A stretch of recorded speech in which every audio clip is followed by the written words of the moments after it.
সুপ্রিয় শিক্ষার্থীবৃন্দ, এইচএসসি 2021 সালের পরীক্ষার্থীদের জন্য পদার্থবিজ্ঞান দ্বিতীয় পত্রের উপর অর্থাৎ প্রথম অধ্যায়ের তাপগতিবিদ্যার উপর যে অ্যাসাইনমেন্টটি রয়েছে অর্থাৎ অ্যাসাইনমেন্ট নম্বর 2 রয়েছে, সেটি নিয়ে আজকের আলোচনা। এই দ্বিতীয় অ্যাসাইনমেন্টটি শুধুমাত্র এনট্রপির উপরেই বেশি যুদ্ধ হয়েছে। এই অ্যাসাইনমেন্টটিতে 6টি কোশ্চেন রয়েছে। 6টি কোশ্চেন সমাধান করার জন্য আমাদের এনট্রপি জানতে হবে, পরিবহন পরিচালন বিকরণটা কি জানতে হবে, সমষ্ণ রুদ্ধতাপীয় সমচাপ ও সমায়তন প্রক্রিয়া কি জানতে হবে, তাপগতিবিদ্যার দ্বিতীয় সূত্র জানতে হবে, প্রত্যাবর্তী এবং অপ্রত্যাবর্তী প্রক্রিয়া কি জানতে হবে। আর এই 6টি কোশ্চেন সমাধানের জন্য আমাদের যে ক্লুগুলো দেওয়া আছে সেগুলো হলো: প্রাথমিক তাপমাত্রা 27 ডিগ্রি সেলসিয়াস, স্বাভাবিক চাপ 1 atm, এটা তোমরা জানো, বা 1.013 ইন্টু 10⁵ প্যাসকেল। তাছাড়া স্বাভাবিক চাপ কিন্তু আরেকটা রয়েছে, সেটা হলো 1 বায়ুমণ্ডলের চাপ। তো এই স্বাভাবিক চাপটা উল্লেখ করা হয়েছে। আরেকটা জিনিস উল্লেখ করা হয়েছে যে এখানে আয়তন 4 গুণ বৃদ্ধি করতে হবে।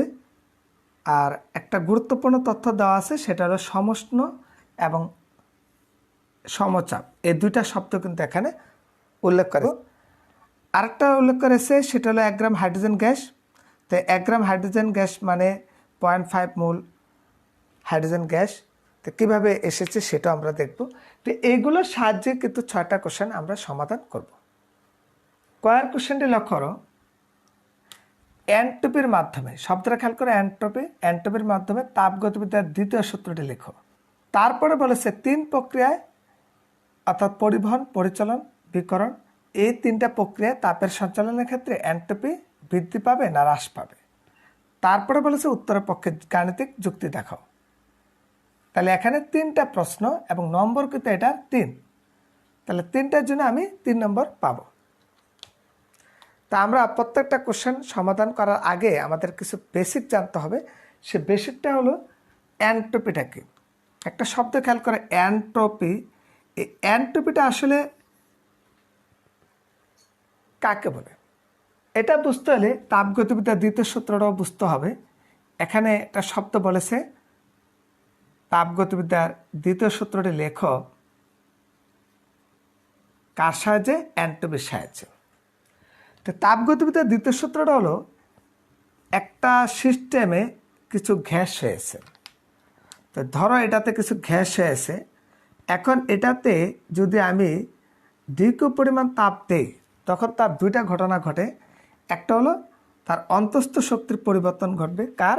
গ্যাসের, এবং বাকি অংশটা পরিবেশের উপর বাহ্যিক কাজ সম্পাদন করবে। তাহলে সূত্রটা কি দাঁড়ালো? সূত্রটা দাঁড়ালো DQ equal to DU plus DW.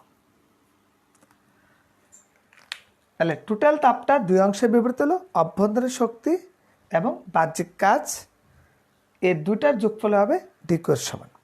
এটা কার সূত্র? তাপগতিবিদ্যার দ্বিতীয় সূত্র। এটা আবিষ্কার করেছেন বিজ্ঞানী ক্লসিয়াস। তিনি যখন সূত্রটি আবিষ্কার করলেন তখন দেখলেন তাপীয় ক্রিয়া কোন দিকে সংঘটিত হচ্ছে। এই সূত্রটা মূলত তার ইঙ্গিত দিচ্ছে। কিন্তু পরবর্তীতে তিনি যখন প্রয়োগ করতে গেলেন তার সূত্রটাকে, তখন দেখলেন কোনো ক্ষেত্রে বস্তুর তাপীয় ধর্ম স্থির থাকে, আবার কোনো ক্ষেত্রে বস্তুর তাপীয় ধর্ম পরিবর্তিত হয়। এই তাপীয় ধর্ম একটা শব্দ কিন্তু পেলেন, এটা তাপীয় ধর্ম। তাপীয় এই ধর্ম, এই তাপীয় ধর্মটাই হলো এনট্রপি। অর্থাৎ এই যে তাপীয় ধর্ম সম্পর্কে তিনি ব্যাখ্যা করতে গেলেন, সেটা হলো এনট্রপি। তো এখন দেখো তিনি কি বলেছেন। তিনি বলেছেন কোনো ক্ষেত্রে বস্তুর তাপীয় ধর্ম স্থির থাকে এবং কোনো ক্ষেত্রে বস্তুর তাপীয় ধর্ম পরিবর্তিত হয়। তাহলে কোন ক্ষেত্রে তাপীয় ধর্ম স্থির থাকে? প্রত্যাবর্তী প্রক্রিয়া। প্রত্যাবর্তী প্রক্রিয়া তাপীয় ধর্ম মানে এনট্রপি স্থির থাকে। আর অপ্রত্যাবর্তী প্রক্রিয়ায়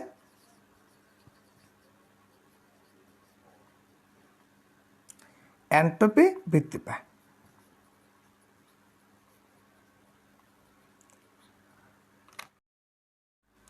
এখানে আমরা দেখলাম তাপগতিবিদ্যার দ্বিতীয় সূত্র থেকে কিভাবে এনট্রপির সূত্র পাওয়া যায়, কিন্তু আমাদের বলেছে এনট্রপির মাধ্যমে তাপগতিবিদ্যার দ্বিতীয় সূত্রটি লিখতে বলছে।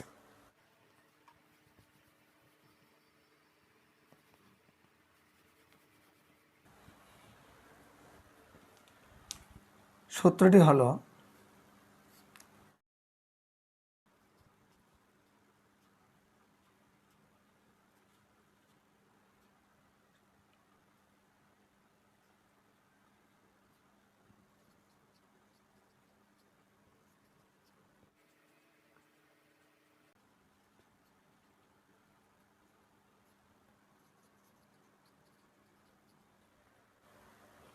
অর্থাৎ প্রকৃতির সকল স্বতঃস্ফূর্ত প্রক্রিয়া, যে প্রক্রিয়াগুলো নিজের থেকে সংগঠিত হয়, তাদের ক্ষেত্রে হয় এনট্রপি স্থির থাকে, না হয় এনট্রপি বৃদ্ধি পাবে, তবে কখনোই এনট্রপি হ্রাস পাবে না।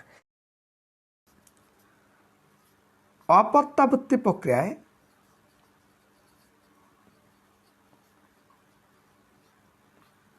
এনট্রপি বৃদ্ধি পায় এবং প্রত্যাবর্তী প্রক্রিয়ায় এনট্রপি স্থির থাকে। অপ্রত্যাবর্তী প্রক্রিয়াটিকে এবং প্রত্যাবর্তী প্রক্রিয়াটিকে, যে প্রক্রিয়ায় বিপরীত ধর্মীয় হয়ে ফিরে আসতে পারে এবং সম্মুখবর্তী ও পশ্চাৎবর্তী উভয় প্রক্রিয়ায় তাপ ও কাজের ফলাফল সমান থাকে, এটা হলো প্রত্যাবর্তী প্রক্রিয়া। আর অপ্রত্যাবর্তী প্রক্রিয়াটা হলো যে প্রক্রিয়া বিপরীতমুখী হয়ে ফিরে আসতে পারে না। যেমন ধরো এখানে একটা এ বস্তু, এখানে একটা বি বস্তু, তো এ বস্তু থেকে বি বস্তুতে যখন যাবে, ধরো সে তাপ বর্জন করে, অর্থাৎ কিউ পরিমাণ তাপ বর্জন করে সে বিতে গেল, কিন্তু বি থেকে আবার এতে ফিরে আসতে পারলো না, তখন এটাকে কি বলবো? অপ্রত্যাবর্তী প্রক্রিয়া। আর যদি ফিরে আসতে পারে তাহলে এটা হচ্ছে প্রত্যাবর্তী প্রক্রিয়া। তাহলে এখানে একটা শব্দ খেয়াল করো, যখন ফিরে আসতে পারবে না তখন সেটাকে বলা হচ্ছে অপ্রত্যাবর্তী প্রক্রিয়া, আর অপ্রত্যাবর্তী প্রক্রিয়ায় এনট্রপি বৃদ্ধি পাবে। আর যদি ফিরে আসতে পারত তাহলে কিন্তু সেটা প্রত্যাবর্তী প্রক্রিয়া, সেক্ষেত্রে কিন্তু এনট্রপি স্থির থাকবে। তাহলে ধরো সে ফিরে আসতে পারলো না, অর্থাৎ এটা অপ্রত্যাবর্তী প্রক্রিয়া, তাহলে সেক্ষেত্রে কী পাওয়া যাবে? এনট্রপি পাওয়া যাবে। তাহলে দেখো আমরা কিন্তু এনট্রপি বৃদ্ধিটা পরিমাপ করতে পারবো, কিন্তু এনট্রপি পরিমাপ করতে পারবো না। ধরো এটার এনট্রপি হলো S1, এটার এনট্রপি হলো S2, তাহলে এখানে এই S1 এবং S2 কিন্তু পরিমাপ করতে পারবে না, কিন্তু এই যে S1 এবং S2-র যে পরিবর্তন, এটা তুমি পরিমাপ করতে পারবে। তাহলে এখানে আরেকটা শব্দ পেলাম, সেখানে এনট্রপি পরিমাপ করা যায় না, কিন্তু এনট্রপির পরিবর্তন পরিমাপ করা যায়। তো এনট্রপির পরিবর্তনটা তাহলে কী হবে? ds = dq/t, অর্থাৎ তাপের পরিবর্তনের হারকেই বলা হচ্ছে এনট্রপির পরিবর্তন। এখানে একটা শব্দ খেয়াল করো, তাপ বর্জন। যদি এই বস্তুরা যে পরিমাণ তাপ বর্জন করলো আর বি বস্তুরা কিন্তু সম পরিমাণ তাপ গ্রহণ করবে, যেহেতু এটা তাপ বর্জন, তাহলে তাপ বর্জন হলে মাইনাস আর তাপ গ্রহণ হলে কিন্তু প্লাস। একটা শব্দ খেয়াল করো যে কখন মাইনাস হবে কখন প্লাস হবে। যদি তাপ বর্জন হয়, তাপ বর্জন এই শব্দটা হয় তখন হবে মাইনাস, আর যখন তাপ গ্রহণ হবে তখন হবে প্লাস। তো এই বেসিক কথাগুলো আমাদের খেয়াল না রাখলে পরবর্তীতে আগানো সম্ভব নয়। তো এখানে এনট্রপির ব্যাপারটা খেয়াল রাখতে হবে, সেটা হলো ds = dq/t, আর যার একক হলো জুল পার কেলভিন, তাপের একক জুল, তাপমাত্রা একক কেলভিন। এই কথাগুলো তোমরা অ্যাসাইনমেন্টে লিখতে হবে না, এটা পরবর্তীতে আমাদের কাজে লাগবে। তোমরা অ্যাসাইনমেন্টে শুধু এতটুকুই লিখবে, অর্থাৎ সূত্রটা এবং সূত্রের যে থিমটা কখন বৃদ্ধি পাবে এবং কখন স্থির থাকবে, এটার জন্য আমি 1 নম্বর পেয়ে যাব। তারপরে বলছে 3 প্রক্রিয়ায়, অর্থাৎ পরিবহন, পরিচলন ও বিকিরণ, এই 3 প্রক্রিয়ার ক্ষেত্রে এনট্রপি বৃদ্ধি পাবে না হ্রাস পাবে। তাহলে লেখো 3 প্রক্রিয়ায়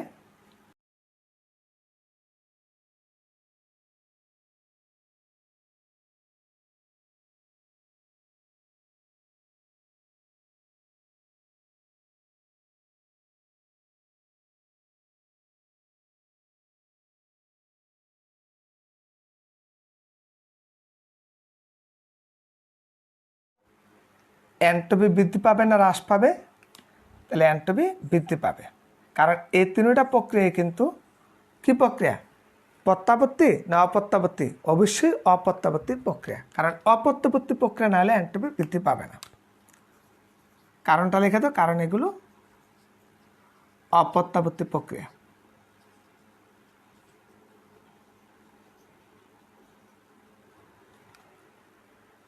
এখন আমরা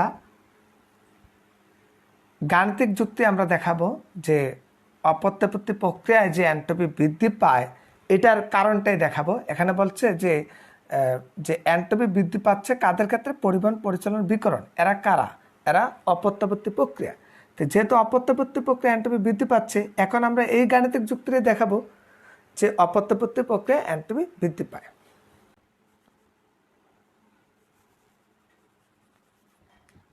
এখন আমরা লিখব কয়ের সর্বশেষ কোশ্চেন, অর্থাৎ অপ্রত্যাবর্তী প্রক্রিয়া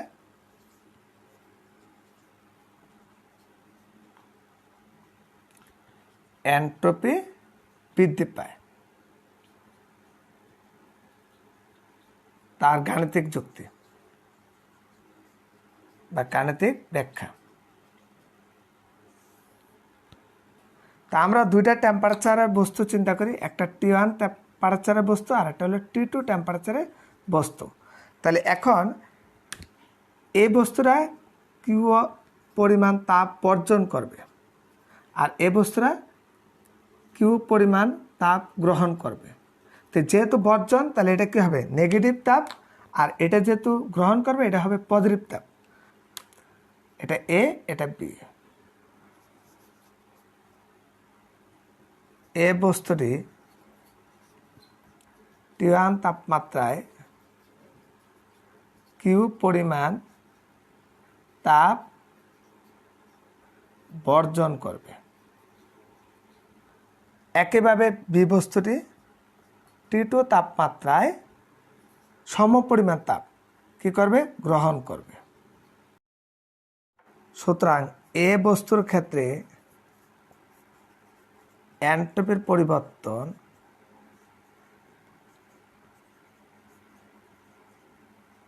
আমরা বলবো ডেল S1 কি হবে? তাহলে মাইনাস কিউ বাই T1 তাপমাত্রায়। কেন মাইনাস হলো? যেহেতু তাপ বর্জন।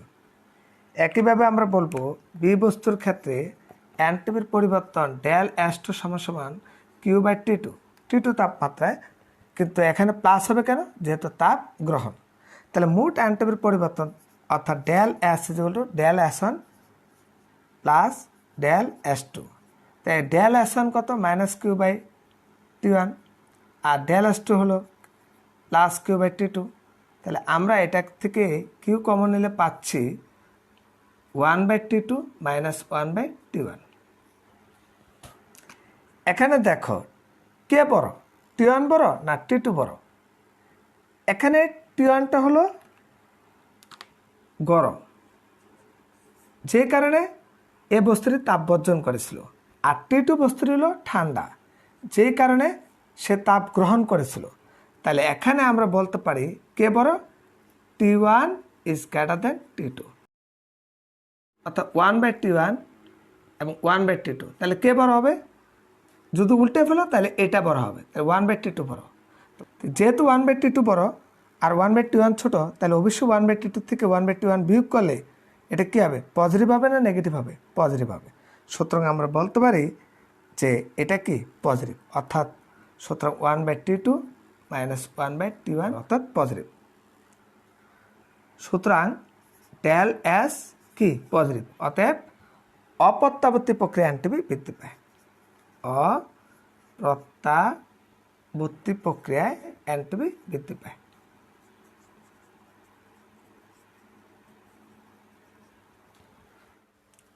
ক্ষয়ের কোশ্চেনটা লক্ষ্য করো। 27 ডিগ্রি সেলসিয়াস তাপমাত্রা স্বাভাবিক চাপে 1 গ্রাম হাইড্রোজেন গ্যাস সমুষ্ণ প্রক্রিয়ায় প্রসারিত করা হবে এবং আয়তন 4 গুণ করা হলো।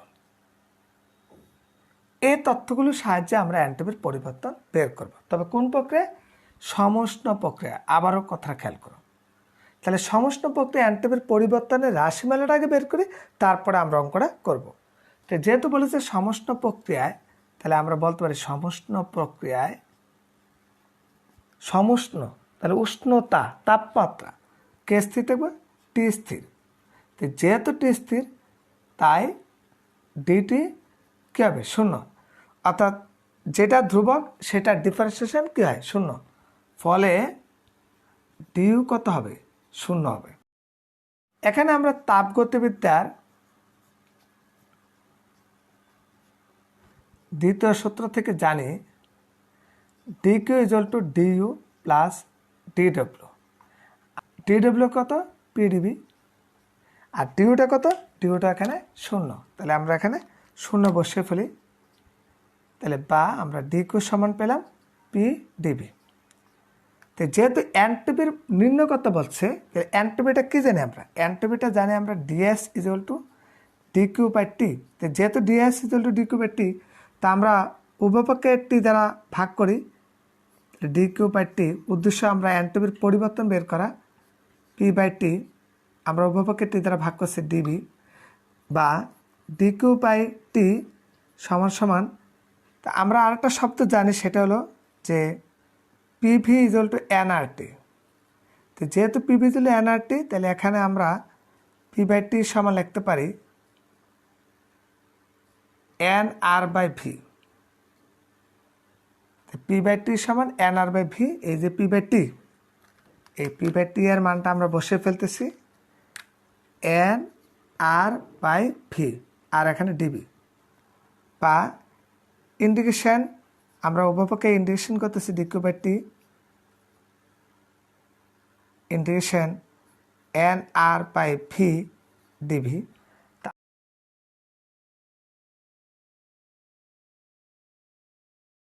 এনটিপির পরিবর্তনের রাশিমালাটা বের করতেছি।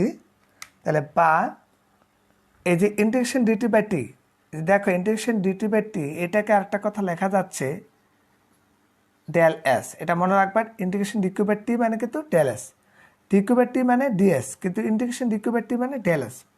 তাহলে আমরা এটাকে লিখব ডেল এস সমান সমান এন আরটা ধ্রুবক আর ইন্টিগ্রেশন ডিবি বাই ভি।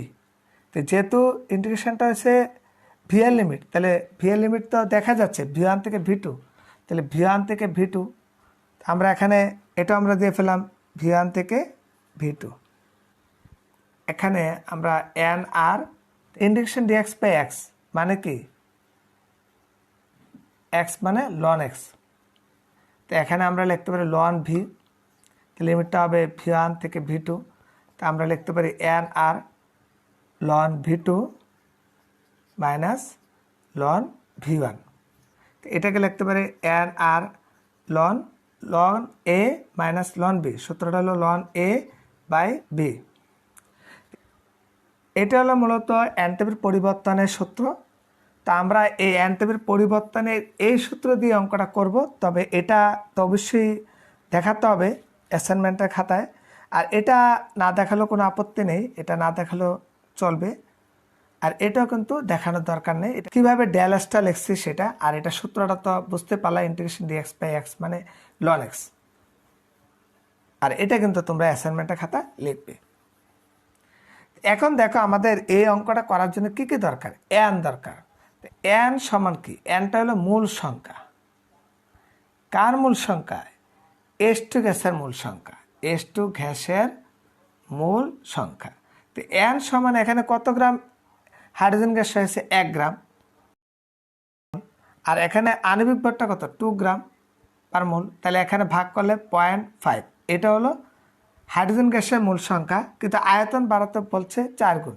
তাহলে অর্থাৎ ভি ওয়ান যদি ভি হয়, তাহলে ভি টুটা কত হবে, 4ভি। তা এখানে আর দরকার আর এর মানটা। তা আর মানে কি 8.31, যে মোল ইনভার্স 1 কে ইনভার্স 1। এখন এই মানগুলো বসে ফেলো, অর্থাৎ এন এর মান হলো এখানে 0.5, আর এর মান 8.31, লন ভি টুর মান হলো 4ভি এবং ভি ওয়ান মান ভি, ভিবি কাটা গেলে লন ভি। তো ক্যালকুলেশন করলে তোমাদের রেজাল্ট আসবে 5.76 জে কে ইনভার্স 1। এটাই হলো এনটিপির পরিবর্তন। তা আমরা যদি এখানে শুধু সূত্রটা লিখে ফেলি, তাহলে সেটার জন্য 1 নম্বর পাবে, আর বাকি অঙ্কটার জন্য 1 নম্বর পাবে। আর কেউ যদি সূত্রটা কিভাবে আসলো সেটা দেখা দাও, তাও 1 নম্বর পাবে, এবং তুমি যদি এই অঙ্কটা করো সেটার জন্য 1 নম্বর পাবে। অতএব এইভাবে তুমি 2 নম্বর পেয়ে যাবে। গয়ের কোশ্চেনটা খেয়াল করো, সমষ্ণ প্রক্রিয়ায় প্রসারিত করার ক্ষেত্রে চাপের পরিবর্তন হবে কিনা। চাপের পরিবর্তন হবে কিনা, যদি হয় তাহলে সেটা ব্যাখ্যা করো। এরপর বলছে H2 গ্যাসের ক্ষেত্রে এই প্রসারণ মানে কোনটা, সমষ্ণ প্রসারণে কৃত কাজ কত। এই দুইটা জিনিস আমাদের বের করতে বলছে, এবং এটার নাম্বার হলো 3। প্রথমে শুরু করো চাপের পরিবর্তনের ব্যাপারটা। সমষ্ণ প্রক্রিয়ায়, তো সমষ্ণ প্রক্রিয়াকে স্থির, টি স্থির। তো যেহেতু টি স্থির তাহলে সূত্রটা কী হবে, পি ভি টি এর মধ্যে শুধু পি এবং ভি এর মধ্যে রিলেশন হবে, তাই না। তাহলে হবে P1 V1 is two P2 V2। তাহলে আমরা লিখতে পারি P1 V1 is two P2 V2। এখানে টেম্পারেচার স্থির। তো এখানে লক্ষ্য করো যে V1 এবং V2 কিন্তু দেওয়া আছে। V1 কত, V2 কত 4B। তাহলে প্রেশারটা কিন্তু বলছে স্বাভাবিক চাপে। সেক্ষেত্রে P1 এর মানটা স্বাভাবিক চাপ ইচ্ছা করলে তুমি 1 ATM লিখতে পারো, 1.013 10⁵ প্যাসকেল লিখতে পারো, অথবা তুমি লিখতে পারো 1 বায়ুমণ্ডলের চাপ। আমরা 1 ATM লিখলাম। তো সেক্ষেত্রে P2 এর মানটা আমাদের বের করতে হবে। তো এখানে দেখো P2 হলে কী হবে, তাহলে P1 V1 বাই V2। তো P1টা হলো 1, V1 হলো V, আর V2 হলো এখানে 4B। তাহলে ভাগ করলে হবে 0.25 ATM। তাহলে অর্থাৎ চাপ কিন্তু কমে গেল, আগে ছিল চাপ 1, এখন চাপ কত 0.25। তাহলে সুতরাং চাপ পূর্বের চেয়ে কমে গেল।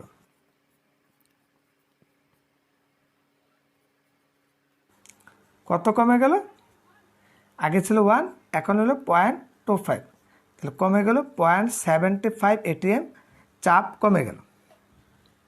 তাহলে চাপের পরিবর্তন হয়েছে এবং 0.75 ATM কমে গেছে। দ্বিতীয় অংশে চলে যাচ্ছি যে সমষ্ণ প্রসারণে হাইড্রোজেন গ্যাসের ক্ষেত্রে কৃত কাজ কত।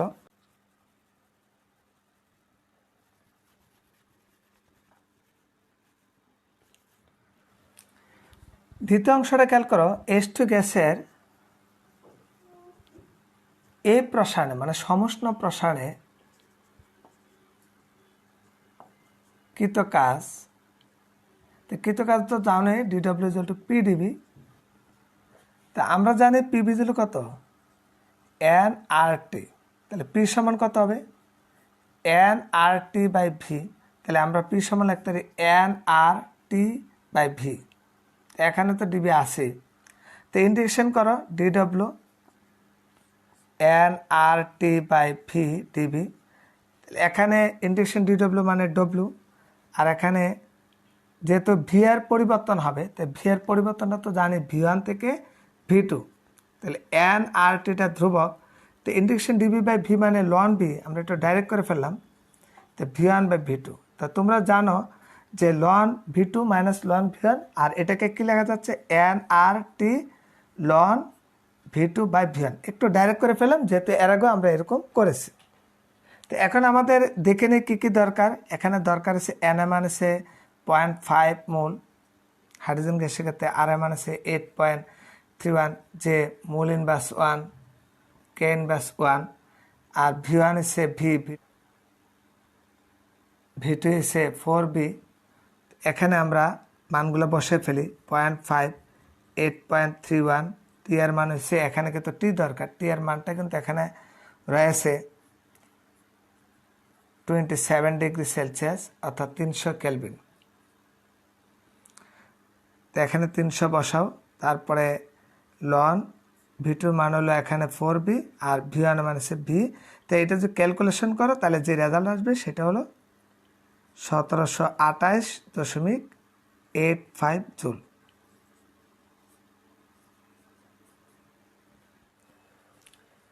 ঘর কোশ্চেনটা খেয়াল করো, সমচাপ প্রক্রিয়ায় 1 গ্রাম H2 গ্যাসের আয়তন 4 গুণ প্রসারণে এন্ট্রপির পরিবর্তন হবে কিনা। এরকম একটা কোশ্চেন বের করেছিলাম ক্ষয়ের মধ্যে, সমষ্ণ প্রক্রিয়া, এবার কিন্তু সমচাপ প্রক্রিয়া। এরপরে বলেছে যে সমচাপ এবং সমুষ্ণ প্রক্রিয়ায় গ্যাসের এই আয়তন প্রসারণে এনট্রপির পরিবর্তন তুলনা করো। এটা নাম্বার 3। তোমরা জানো বস্তুর ক্ষেত্রে আপেক্ষিক তাপ থাকে একটি এস, আর গ্যাসের ক্ষেত্রে আপেক্ষিক তাপ দুইটি,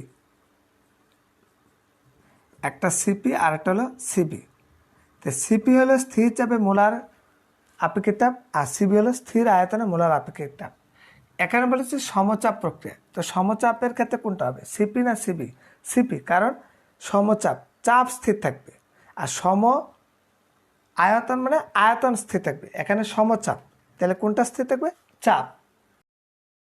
সমচাপের ক্ষেত্রে আমরা লিখতে পারি dq n cp dt। কেন এখানে সিপি লিখলাম? যেহেতু সমচাপ, আর সমচাপের ক্ষেত্রে চাপ স্থির থাকবে, আর চাপ স্থির থাকলে কোনটা হবে? সিপি। এখন আমরা লিখতে পারি ইন্টিগ্রেশন dq বাই টি মানে কি? Del S. তো এখানে উভয় পক্ষকে আমরা টি দ্বারা ভাগ করব, dq by T N CP DT by T. তো ইন্টিগ্রেশন করতে হবে, integration dq by T integration, যেহেতু এন সিপিটা ধ্রুবক, ডিটি বাই টি, তাহলে এটা টেম্পারেচার পরিবর্তন। তো টেম্পারেচার তো প্রথমে ছিল 27, এখন বাড়বে। এখন প্রশ্ন থাকতে পারে যে সমচাপের ক্ষেত্রে কেন টেম্পারেচারটা পরিবর্তন হবে? কারণ যেহেতু পি ভি টি এই তিনটার মধ্যে চাপটা স্থির, তো যেহেতু চাপটা স্থির তাহলে পরিবর্তন হবে ভি এবং টি, তাহলে টি কিন্তু পরিবর্তন হবে, একেবারে ভিও কিন্তু পরিবর্তন হবে, কিন্তু চাপ পরিবর্তন হবে না। তো এটাকে আমরা লিখতে পারি ডেল এস, এনট্রপির পরিবর্তন কোন প্রক্রিয়া? সমচাপ প্রক্রিয়া। এন সিপি, তো এটাকে লিখতে পারি ইন্টিগ্রেশন ডিটি বাই টি মানে লন টি। তো লন টি মানে কি? T one by T two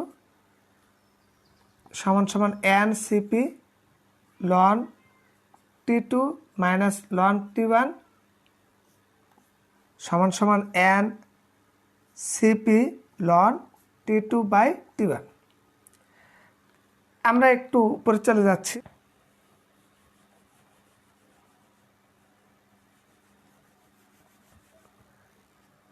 আমরা ডেল এস পেলাম N CP ln T two by T one. তো এগুলো আমরা মুছে ফেলি। তা আমরা এখন যেটা করতেছি সেটা হলো সূত্রটা বের করতেছি, অর্থাৎ সমচাপ প্রক্রিয়ায় এনট্রপির পরিবর্তনের সূত্রটা বের করতেছি।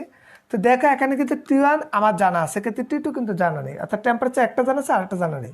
যেহেতু চাপ স্থির, সমচাপ প্রক্রিয়ার চাপ স্থির, সেক্ষেত্রে তুমি বলতে পারো যে পি ভি টি এর মধ্যে পরিবর্তন হবে ভি এবং টি এর মধ্যে। এটা একটা চার্লসের সূত্র, V is proportion to T. তো এটার থেকে বলা যাচ্ছে V by T is to ধ্রুবক। যেহেতু ভি বাই টি ইজ ধ্রুবক, তাহলে তুমি বলতে পারো V one by T one is to V two by T two. এই কথাটা তুমি লিখতে পারো। তাই আমরা লিখতে পারি V one by T one is V two by T two, V one by T one is to V two by T two, এটা লেখা যায়। তো যেহেতু দরকার T two by T one, সুতরাং T two by T one সমান V two by V one. তো এটা আমরা লিখে ফেলতেছি টি টু বাই টি ওয়ানের পরিবর্তে V two by V one, n CP লন V two by V one. এটা আমরা পেয়ে গেলাম এই জায়গার থেকে, এটা তো অবশ্যই দেখাতে হবে। এবার এন এর মান জানা আছে, ভি টু ভি ওয়ানের মান জানা আছে, কিন্তু প্রশ্ন হলে সিপির মান কিন্তু আমাদের জানা নেই, অর্থাৎ স্থির চাপে মোলার আপেক্ষিক তাপ আমাদের জানা নেই, সেটা বের করতে হবে। তো তোমরা জানো যে CP minus CV is to কত? আর আর এর মানটা জানা আছে। তো যেহেতু আমার দরকার সিপির মান বের করতে হবে, তা আমরা একটা জানি যে গামা মানে সিপি বাই সিবি। তো সেক্ষেত্রে আমরা যদি এখন সিপি দ্বারা ভাগ করি তাহলে কী হবে? সিপি বাই সিপি মান CV by CP R by CP. এখানে one minus CV by CP সমান কিন্তু ওয়ান বাই গামা, কারণ gamma is to CP by CV. তো সিবি বাই সিপিকে লেখা যাচ্ছে ওয়ান বাই গামা। তো আর সিপি, আমাদের সিপি ডে দরকার, তো লসাগু নিলে gamma is to gamma minus one is R by CP. এখান থেকে আমরা সিপির মানটা বের করে ফেলি, CP is to R gamma by gamma minus one, অর্থাৎ এই সিপির মানটা আমরা পেয়ে গেলাম R gamma gamma minus one আর এখানে লন V2/V1। তো যেহেতু এন এর মানটা তো জানি 0.5 এবং আর এর মান জানি 8.31 এবং গামার মানটা কিন্তু আমরা জানি, হ্যাঁ এখানে গামা কিন্তু যেহেতু H2 গ্যাস, এটা গামার মানটা হবে 1.4 দ্বিপরমাণু গ্যাস, 1.4 - 1 লন V1 মান V এবং V2 মান 4V। এই মানগুলো কিন্তু অবশ্যই তোমাদের পরীক্ষায় দেখাতে হবে। এইটাকে ইচ্ছা করলে তুমি ইকুয়েশন নম্বর 1 দেখাতে পারো, তাহলে এই জায়গায় লিখে দিতে পারো 1 হতে, এই কথাটা লিখে দিতে পারো 1 হতে। তো এখানে যে মানগুলো আমরা বসালাম এই মানগুলো কিন্তু অবশ্যই তোমাদের পরীক্ষা দেখাতে হবে। তো আমরা এখান থেকে লিখে নিচ্ছি এন এর মান হলো 0.5 হাইড্রোজেন গ্যাসের ক্ষেত্রে, তারপরে আর এর মান হলো 8.31 যে মোল ইনভার্স 1 কে ইনভার্স 1, তারপরে V1 এর মান V এবং V2 এর মান হলো 4V এবং তোমরা গামার মান, এটা গুরুত্বপূর্ণ তথ্য, গামা ইজ 1.4 হাইড্রোজেন গ্যাসের ক্ষেত্রে। হাইড্রোজেন গ্যাসটা দ্বিপরমাণু গ্যাস, এই কারণে তার গামার মানটা হলো 1.4। এই মানগুলো বসানোর পরে ক্যালকুলেশন করলে তোমরা যে রেজাল্টটা পাবে সেটা হলো 20.17 জুল পার কেলভিন। আমরা কিন্তু সমচাপ প্রক্রিয়ায় হাইড্রোজেন গ্যাসের ক্ষেত্রে এনট্রপির পরিবর্তনটা পেয়ে গেলাম, এটা একটা অ্যান্সার।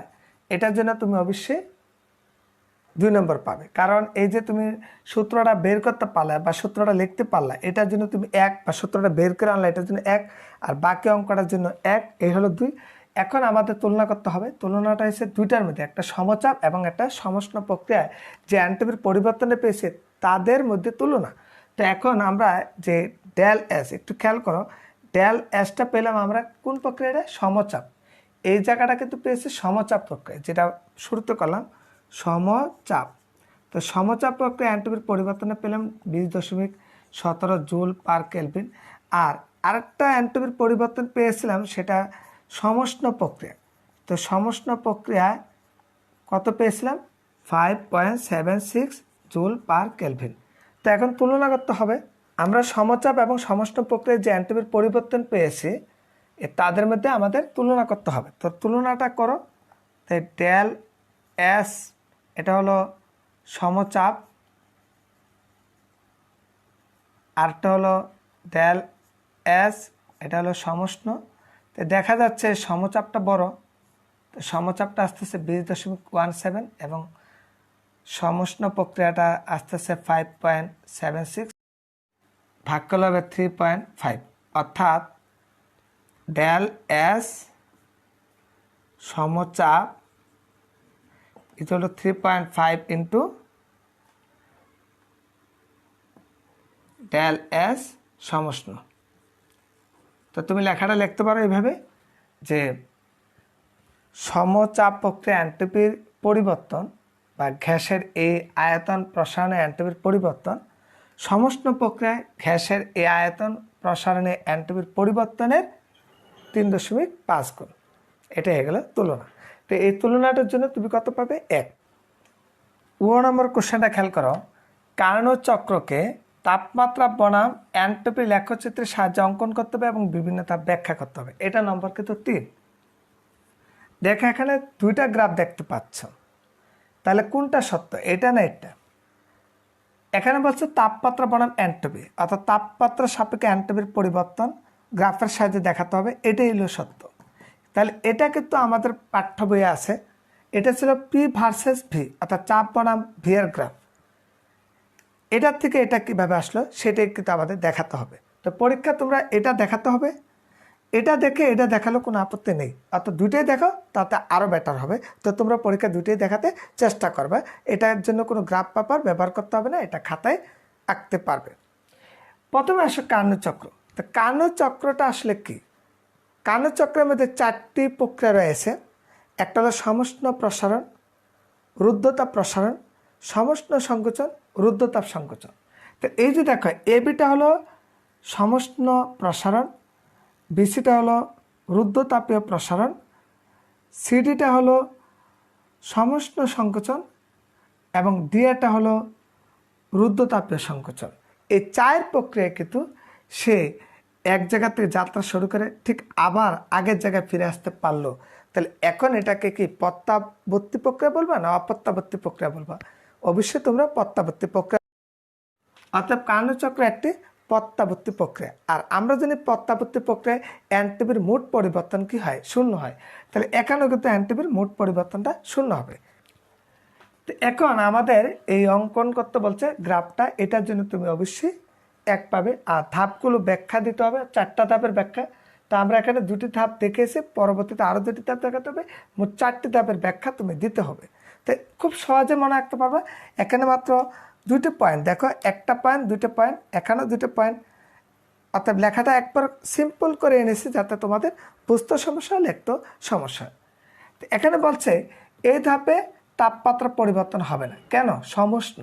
তো সমুষ্ণ কথার অর্থ কি? তাপমাত্রা স্থির থাকবে। আর রুদ্ধতাপীয় কথার অর্থ কি? তাপ স্থির থাকবে। তো যদি সমুষ্ণতে তাপমাত্রা স্থির থাকে তাহলে পরিবর্তন হবে তাপ। আর রুদ্ধতাপীয় ক্ষেত্রে দেখো তাপ স্থির, তার মানে পরিবর্তন হবে তাপমাত্রা। তো এখানে দেখো তাপমাত্রা পরিবর্তন হবে না, কিন্তু তাপের পরিবর্তন হবে। এই যে দেখো তাপমাত্রা পরিবর্তন হবে না, কিন্তু তাপের পরিবর্তন হবে। একইভাবে দেখো দ্বিতীয় ধাপে, এখানেও দেখো এই ধাপে তাপের আদান প্রদান হবে না, অর্থাৎ তাপের কোনো পরিবর্তন হবে না, কিন্তু তাপমাত্রা পরিবর্তন হবে। তাহলে প্রথম পয়েন্টটা আমরা বুঝতে পারলাম। তারপরে বলছে যেহেতু এই ধাপে তাপমাত্রা পরিবর্তন হবে না, অর্থাৎ এ ও বি উভয় বিন্দুতে একই তাপমাত্রা থাকবে। যেহেতু তাপের পরিবর্তন হবে, তার মানে এই গ্যাসটায় Q1 পরিমাণ তাপ গ্রহণ করবে, ফলে কি হবে? এনটিপি বৃদ্ধি পাবে। আমরা জানি তাপ গ্রহণ করা মানে কি? এনটিপি বৃদ্ধি পাওয়া। এখানে দেখো যেহেতু কিউ স্থির, তাই ডিকিউ শূন্য, অতএব এনটিপির পরিবর্তন শূন্য। কেন এনটিপির পরিবর্তন শূন্য? ইচ্ছা করলে তুমি কারণটা দেখাতে পারো। DS equal to DQ by T. তো যেহেতু ডিকিউ শূন্য, তো অতএব 0/টি মানে কত? শূন্য। অতএব এনটিপির পরিবর্তন শূন্য।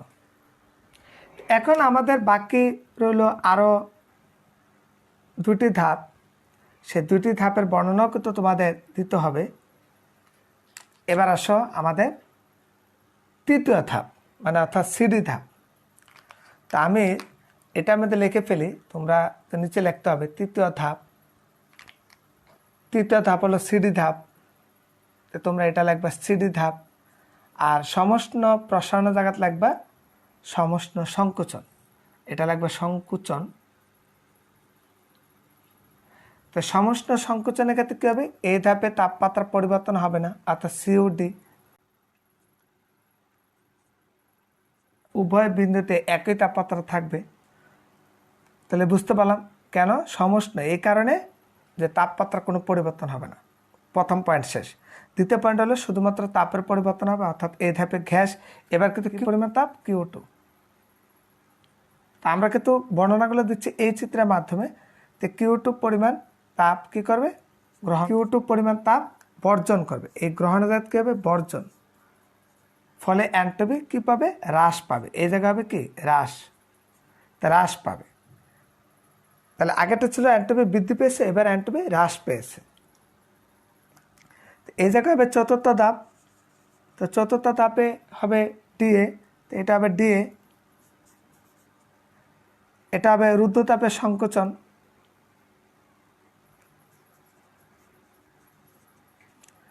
এই জায়গায় দেখো এই ধাপে তাপের আদান প্রদান হবে না, কিন্তু তাপমাত্রা পরিবর্তন হবে। যেহেতু কিউ স্থির, তার ডি কিউ শূন্য, ফলে এনটিপির পরিবর্তন শূন্য। আমরা লক্ষ্য করলাম যে এবি ধাপে এনটিপি বৃদ্ধি পাচ্ছে, সিডি ধাপে এনটিপি হ্রাস পাচ্ছে। আর বিসি এবং ডিএ বরাবর, অর্থাৎ রুদ্ধতাপীয় প্রসারণ এবং রুদ্ধতাপীয় সংকোচনে এনটিপির কোনো পরিবর্তন হচ্ছে না। তাহলে এক কথায় বলতে পারি মোট এনটিপির পরিবর্তন তাহলে কী হবে? শূন্য। তাছাড়া আরেকটা যুক্তি হলো যেহেতু এর থেকে যাত্রা করে আবার এই বিন্দুতে এসেছে, অর্থাৎ টোটাল এনটিপির পরিবর্তন কী হবে? শূন্য হবে। তুমি চাইলে আরেকটা কথা লাগাইতে পারো, যেহেতু কার্যচক্র একটি প্রত্যাবর্তী প্রক্রিয়া, অর্থাৎ এই বিন্দু থেকে যাত্রা করে আবার এই বিন্দুতে ফিরে এসেছে এবং এবি ধাপ ও সিডি ধাপে যথাক্রমে এনটিপি বৃদ্ধি পেয়েছে এবং হ্রাস পেয়েছে, কিন্তু বিসি এবং ডিএ বরাবর এনটিপির কোনো পরিবর্তন হয়নি, তাই এনটিপির মোট পরিবর্তন শূন্য। এটা লেখলে হবে, না লেখলে হবে। তোমরা আরেকটু কথা বাড়তি লাগিয়ে দিতে পারো। সর্বশেষ কোশ্চেনটা খেয়াল করো। ফিগার 1 এর ক্ষেত্রে এনটিপির পরিবর্তন, এই যে ফিগার 1, এটার ক্ষেত্রে এনটিপির পরিবর্তন পথের উপর নির্ভর করে কিনা। আবার ফিগার 2 এর ক্ষেত্রে অভিকর্ষ বল দ্বারা যে কাজ হবে, অর্থাৎ কাজ অবস্থান্তরে নির্বাচিত পথের উপর নির্ভর করে কিনা, মানে এই ক্ষেত্রে দেখতে হবে অ্যান্টিটিউড পরিবর্তন পথের উপর নির্ভর করে কিনা, আর এই ক্ষেত্রে দেখতে হবে, অর্থাৎ এই ফিগারের ক্ষেত্রে দেখতে হবে কাজটা পথের উপর নির্ভর করে কিনা। তো প্রথমে আমরা ফিগার 1টা দিয়ে আলোচনা করতেছি। আমরা দেখব যে এই ফিগার 1 এর ক্ষেত্রে অর্থাৎ পি ভার্সেস ভি যে গ্রাফটা রয়েছে, এই গ্রাফের ক্ষেত্রে অ্যান্টিটিউড পরিবর্তন পথের উপর নির্ভর করে না। ধরি একটি বস্তু এ থেকে বিতে 1 নং পথে গিয়ে পুনরায় বি থেকে এতে 2 নং পথে ফিরে আসলো। দেখো তাহলে এটা কি হয়ে গেল, প্রত্যাবর্তী প্রক্রিয়া। আর আমরা জানি প্রত্যাবর্তী প্রক্রিয়া অ্যান্টিটিউড পরিবর্তন শূন্য, অর্থাৎ পথের উপর নির্ভর করে না। যে পথেই যাক না কেন, যদি পূর্ব অবস্থায় ফিরে আসে তাহলে সেক্ষেত্রে অ্যান্টিটিউড পরিবর্তন শূন্য হবে। তো সেক্ষেত্রে অ্যান্টিটিউড মোট পরিবর্তন ডিএস1 অর্থাৎ এ থেকে বি এবং ডিএস2 বি থেকে এ। এ থেকে যখন বিতে গেল তার অ্যান্টিটিউড পরিবর্তন নাম্বার 1 দিলাম, আর যখন বিতে এতে আসলো তখন অ্যান্টিটিউড পরিবর্তন দিলাম সেকেন্ড। তাই আমরা জানি যেহেতু প্রত্যাবর্তী প্রক্রিয়া সৃষ্টি আছে দুটি পথের মাধ্যমে, তাই ডিএস এর মান কি 0। এই যে দেখো দুটি পথের একটি প্রত্যাবর্তী চক্র সৃষ্টি হয়েছে, সেক্ষেত্রে ডিএস এর মান 0। এই যে ডিএস এর মান 0, আর এটা যা আছে তাই। তাহলে এই প্লাসের অংশটা এই পাশে গেলে কি হবে, মাইনাস। তো মাইনাসের কারণে বি থেকে এ পথ, এটা গেল এ থেকে বি পথ। যখন এ থেকে বি পথ হলো তখন কি হলো, মাইনাসটা প্লাস হয়ে গেল। অর্থাৎ অ্যান্টিটিউড পরিবর্তন কি হয়ে গেল, সমান হয়ে গেল। তো অ্যান্টিটিউড পরিবর্তন পথের উপর নির্ভর করে না। 1 নং পথে গেল অ্যান্টিটিউড পরিবর্তন যাবে, বি থেকে এতে আসলো, অর্থাৎ 2 নং পথ অ্যান্টিটিউড পরিবর্তন তাই হবে। অর্থাৎ অ্যান্টিটিউড কোনো পরিবর্তন পথের উপর নির্ভর করে না। দেখো এবার 2 নং চিত্র দ্বারা আমরা প্রমাণ করব যে অভিকর্ষ বল দ্বারা যে কাজ হবে টোটাল কাজটা সেটাও কিন্তু পথের উপর নির্ভর করবে না। তো ধরি এম ভরে একটি বস্তুকে এ হতে এইচ উচ্চতা বি বিন্দুতে এবং পরবর্তীতে ওই বস্তুকে বি হতে এতে নামিয়ে আনলে মোট কাজ কত হবে। এ থেকে বিতে কোন নং পথে, 1 নং পথে, আবার বি থেকে এতে কয় নং পথে, 2 নং পথে নামিয়ে আনার ফলে কাজের পরিমাণ কি হবে, শূন্য হবে।